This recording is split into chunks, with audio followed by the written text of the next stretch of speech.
बोलू का?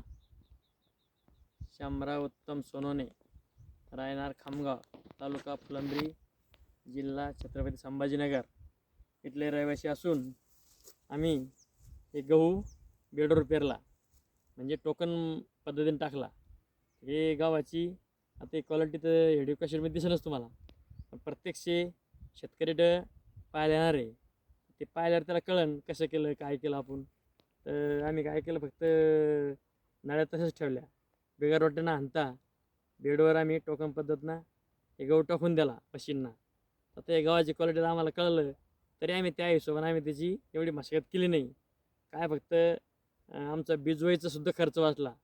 40 किलो लागतं एकरी, तर आम्ही 10 म्हणजे 30 किलोतच सगळं आवरलं. अजून दुसरी गोष्ट म्हणजे त्याला 2च थैले खताचे दिले. गहू म्हणजे गहू एकरी लोक 4 टाकतात, कोणी 5 टाकतं. आमचा तो सुद्धा खर्च वाचला. आणि पाण्याची एवढी बचत झाली. पाणी म्हणजे त्या वरमामध्ये इथलं वल धरून राहतं, त्याची वल उडतच नाही लवकर.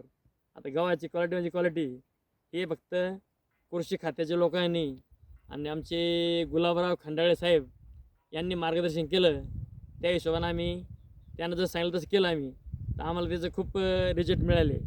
आता सध्या गहू जर पाहिला तर गहू म्हणजे गहूच आता जबरदस्त. तरी आम्ही ते पाणी त्याला वेळेवर पोचलं नाही, म्हणून थोडा जागी जागी पटला झाला. पण बाकी जिरे जिरे पाणी गेलं तरी म्हणजे एका दाण्याला जवळजवळ 10-10, 15-15 कोंब फुटले. म्हणजे ती बचत झाली बेडमुळं. एवढं म्हणजे शेतकऱ्याला कसं कसं शेती पुरण हे शेतकऱ्यांना मार्गदर्शन लक्षात घेतलं पाहिजे. आणि सतत कृषी खात्याचे अधिकारी लोक यांचं मार्गदर्शनच आहेच.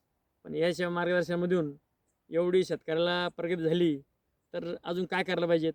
शेतकरी खूप म्हणजे प्रगतीशील शेतकरी, त्यांना असं जर शेती केली तर खूप म्हणजे आता हे दसकडतं आहे बा वावरामध्ये. हरभऱ्याच्या वावरात तसंच आहे. हरभरासुद्धा आम्ही तसंच पेरलं. अजून गहू तसं पेरला. आता आमचं 2.5 एकर क्षेत्र आहे बिगर वाट्याचं त्याचं. एवढं संपवतो. जय हिंद, जय महाराष्ट्र.